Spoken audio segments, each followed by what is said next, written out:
क्या संदेश? जैसलमेर की जनता से ये अपील करना चाहता हूँ कि जो ये आपका चैनल है, ये बाहर दूर दराज ढाणियों में जाकर के ग्राउंड लेवल पे जो वास्तव में कमजोरी है जनता और सरकार के बीच में माध्यम बन करके आप की कड़ी इसके माध्यम से सरकार के अधिकारियों के ऊपर आप अवगत करवाते हो, तो कहीं ना कहीं किसानों का, आम जन व्यापारियों का, सबका फायदा होगा। मुझे भरोसा है कि आप जो वास्तव में ग्राउंड लेवल पे जो लोग नहीं पहुंच सके वहां आप पहुंच करके ऐसी कोई चीजें लेके आए तो हम सरकार से बात राजस्थान के रंग की यात्रा जैसलमेर पहुंच चुकी है। जैसा कि हमने वादा किया था, आपके जन से जुड़ी जो समस्या हैं हम उनको लेकर के आपको सामने जो सारी स्टोरीज हैं, कहानियां हैं, परेशानियां हैं, वो सब सामने रखेंगे। उन्हीं परेशानियों से को लेकर के हम भाजपा के जिला मंत्री रहे हैं कंवर सिंह चौहान, जो अभी भी काफ़ी लंबे समय से सरपंच भी रहे और जन से जुड़े काफ़ी टाइम से जन से जुड़े हुए भी। तो सारी समस्याएं हम उनसे जानेंगे, किस तरीके का उनका कार्यकाल रहा, किस तरह की जर्नी रही। जी सर, द खटक पर आपका बहुत बहुत स्वागत है। बहुत बहुत धन्यवाद साहब जी। किस तरीके का आपका एक जो जर्नी रही है, कार्यकाल रहा है? आप जिला मंत्री भी रहे, सरपंच भी काफ़ी समय से हैं, तो लोगों से काफ़ी मिलना जुलना भी रहता है। तो यहाँ जैसलमेर में जिस तरीके की समस्याएं हैं उसको लेकर के क्या आपका एक रोड मैप है? नहीं, बहुत अच्छी बात है। आपका चैनल समय समय पर जनहित की समस्या उठाता है, कई बार हमने देखा है।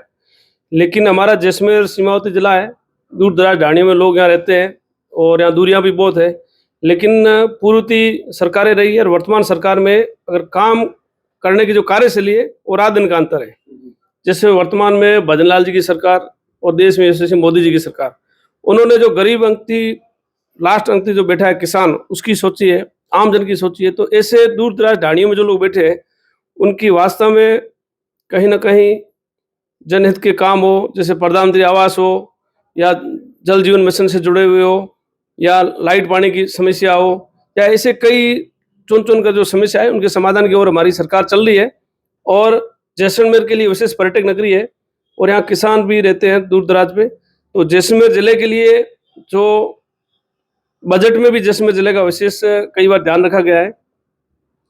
और दूसरा, जैसे पूर्व अधिकारियों ने, सरकार के हमारे जनप्रतिनिधियों ने और केंद्रीय नेतृत्व ने मिलकर जो पर्यटक नगरी के हिसाब से जो मापदंड बनाया है, वो जैसलमेर में वास्तव में 70 साल में बहुत बड़ी अच्छी सौगात मिली है।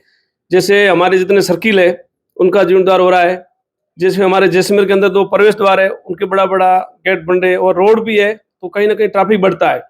तो रोड का भी चौड़ाई की स्वीकृति मिल चुकी है, काम चल रहा है। और हमारे जैसलमेर में जब पर्यटक सीजन होती है ना, तो यहाँ जाम बहुत लगता है। तो आए दिन जाम की 2-2 घंटा समस्या आती है। उसके लिए हमारा अंडरग्राउंड 2-3 पार्किंग की पंडी है। और एक अभी हमारे पानी की बहुत बड़ी समस्या है जैसलमेर में, शहर के अंदर भी पानी की समस्या थी। तो अभी बजट में 194 करोड़ की घोषणा की है माननीय मुख्यमंत्री जी भजन लाल जी ने, तो उसका भी कार्य टेंडर अभी चल रहा है।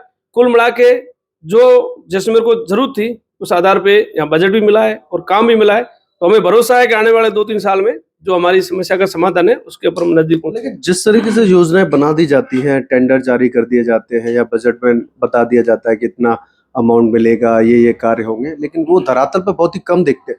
जिस तरीके से हमारी द खटक की टीम आपके जिले में, आपके क्षेत्र में घूम रही है, लोगों से मिल रही है, लेकिन समस्याएं अभी भी वाकई वहीं एग्जिस्ट करती है। नहीं, बिल्कुल आपकी बात सही है।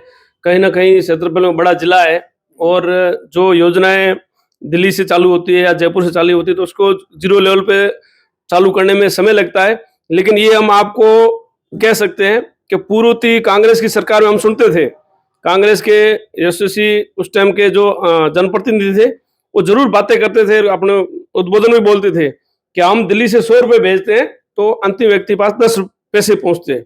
लेकिन ये हम कह सकते हैं अभी मोदी जी 100 रुपए भेजते हैं तो जनधन योजना है, ऐसी कई योजनाएं 100 के 100 रुपए पूरे किसान को मिलते हैं, ये हम कह सकते हैं। लेकिन जैसलमेर जिस तरीके से जिले में तो प्रॉब्लम है ही पानी की, लेकिन दूर दराज के बॉर्डर एरिया में जो ढाणियां हैं वहाँ अभी भी बिजली की, पानी की और रोजगार से संबंधित परेशानियां जो हैं अभी भी मौजूद है। वो अभी भी अंधेरे में जीवन जीने के लिए मजबूर है। बिल्कुल आपके कहना मैं मानता हूँ, कहीं ना कहीं समस्या तो है। लेकिन पूर्व टाइम में जैसे पंडित दीनदयाल योजना थी तो उसमें हमारे जैसलमेर में लाखों घर बिजली से जुड़े हमने देखे हैं। जहाँ जहाँ चिमनी से लोग पढ़ाई करते थे लेकिन हर ढाणी में बिजली पहुंची है। और कुछ रह गई है, उसमें भी अभी अन्य योजना है सरकार की, उसमें ढाणियां जोड़ी जाएगी। और पानी की भागीरथ रूप में हमारे यशस्वी मंत्री जी गजेंद्र सिंह शेखावत साहब के समय में जो यहाँ स्वीकृति मिली थी, लेकिन पूर्व कांग्रेस की सरकार में उसको अटका दी थी। लेकिन अभी हमारे डबल इंजन की सरकार है, तो उसमें हम ग्राउंड लेवल पर काम करके जहां पानी की समस्या है वहां सब जगह समाधान किया जाएगा। जल जीवन मिशन के तहत हर घर हर ढाणी तक टोटी के द्वारा जल पहुंचाने की योजना बनाई गई थी, लेकिन ढाणियां अभी भी अधूरी हैं, कहीं पे भी पानी नहीं है, कहीं पे जल जीवन मिशन दिखता ही नहीं है। बिल्कुल, आपकी कहना 100% सत्य है कि पूर्व में राजस्थान में सबसे ज्यादा बजट दिया था दिल्ली से, लेकिन यहाँ अशोक गहलोत साहब की सरकार थी, तो उन्होंने जानबूझ के अटका मटका करके उसको रोक दिया था, लेकिन वो हमारे किसानों को बिल्कुल उसमें वंचित रख दिया था। लेकिन अभी जो उनको वापस डीपीआर निकाल के वापस टेंडर करके अभी कार्य प्रगति पे है, हमें पूर्ण विश्वास है कि अगले 2 साल में हमारे जो ढाणियां वंचित है उस सबको पानी से, लाइट से जोड़ा जाएगा। गजेंद्र जी काफी एक्टिव रहते हैं इस इलाके में, उन्हीं के पास जल शक्ति मिशन था, जल जीवन मिशन था, लेकिन फिर भी वो ढाणियों तक पानी नहीं पहुंचा पाए, क्या कारण रहे होंगे? बिल्कुल सही बात है, कारण तो मैंने बताया ना साहब, राजस्थान में सबसे ज्यादा बजट दिया पूरे हिंदुस्तान में राजस्थान को, और राजस्थान से सबसे बजट दिया था जैसलमेर को। लेकिन राजस्थान की सरकार उसके ऊपर मॉनिटरिंग करती है, तो सरकार ने जानबूझ के रोका। ये आधार आपके एविडेंस मतलब कागज लेटर पे लिखा हुआ है कि सबसे ज्यादा बजट दिया है, लेकिन अशोक गहलोत जी ने जानबूझ के गजेंद्र सिंह शेखावत उनके बच्चे के सामने जीते थे, तो उसी आधार पे उनको कहीं वाहवाही नहीं मिल जाए केंद्र सरकार को, इसलिए जानबूझ के रोका था।